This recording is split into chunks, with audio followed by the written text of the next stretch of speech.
Hello and welcome back to another Dry Point Etching with Constantine. Today I'm showing you a little video, time lapse obviously, of my etching on glass piece called Old Smoker on Glass. I thought it was just a funny little title that I came up with. It's a self-portrait really, and with a little cigar that was smoking as I do from time to time in real life. I mean, not just in the drawings or the paintings I produce. So this time, yeah, and on glass, because I'm doing it on glass. There you go. That's the breaking down of the title. So this time you see me here sketching out with a pencil the design, my drawing. I'm drawing on the black acrylic gesso that I've already primed my glass with, the drawing, and then I'm going to carry on, start etching the drawing using my etching scratching tool, whatever you call them. So in this particular one, I have to say that I did use the masking tape to tape around the edges of the glass, which isn't something that I used to do, or I still always do. However, this particular piece had a broken bit, and one of the corners of the glass, I think the top left one, is actually broken, so it's extra dangerous, I suppose, than any other ones. Sometimes you find glass that the edges are really smooth, so you can get away without really taping it or whatever. But like I said, even if they're not smooth, I don't always tape it. But the benefits that you get out of that are that it produces a nice little border that might come in handy, especially if you want to expose that under the background that you're going to be using eventually, and also protect you, like I said before. So here you see me using just a random piece of paper just to rest my hand on as I'm etching, because I don't want to smudge the graphite that my drawing was done in, because then it defeats the purpose. Then again, I tend to, when I'm doing projects like that, I tend to not care too much about, like, I'm not doing it to the very detail, the drawing.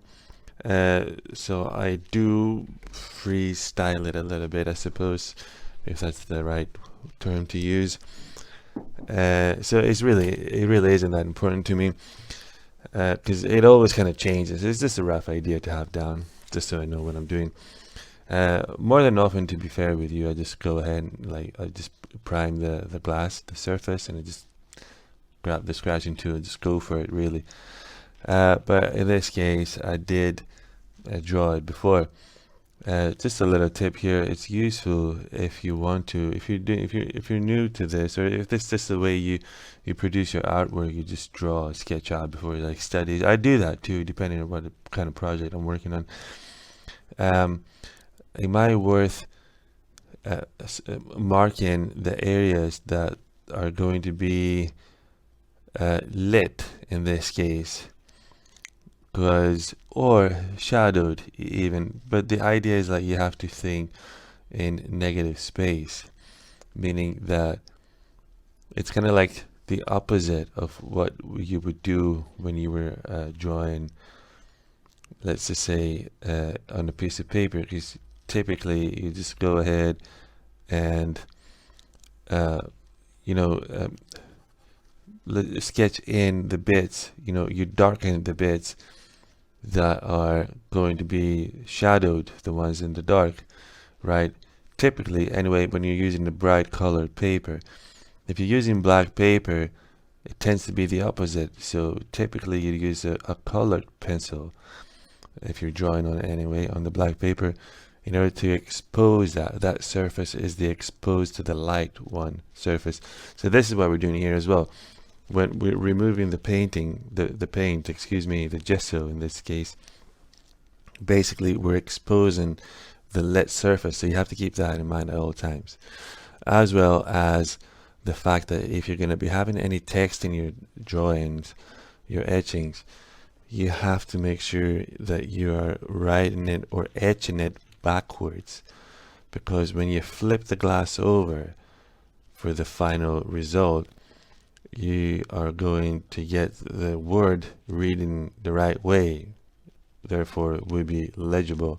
Otherwise, if you write it the right way, let's just say when you're etching and then you flip the glass over, you're just going to end up having it reading backwards, unless you're planning on displaying the prime surface, which is okay, nothing wrong with that. Then you have to make sure you are etching it backwards.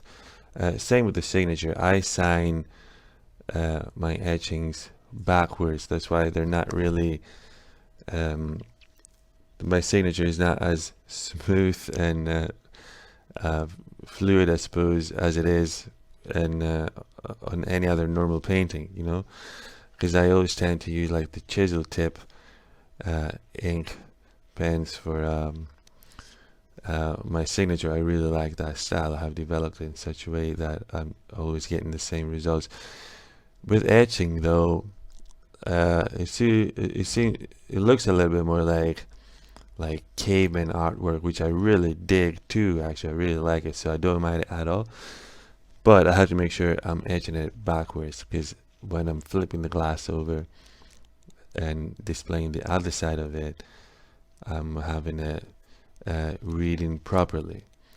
So here I've swapped to my other etching tool, which is actually I got these from Amazon really for my workshop. There's like a pack of them. They come in a pack of like 18 or whatever in a little pouch too, and they were advertised as sculpturing tools, like I think so, yeah, something like that. Anyway, they weren't really for etching, but that's to show you that you can use anything really, like a scratch the paint off of the glass you can use for etching.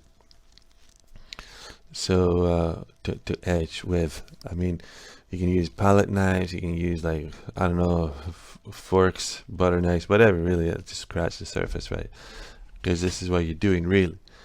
So once you've done that, then you're good to go really. So what we got here, I'm just using, as I was saying, that other tool in order to, because it's a little bit flatter, so I can scrape off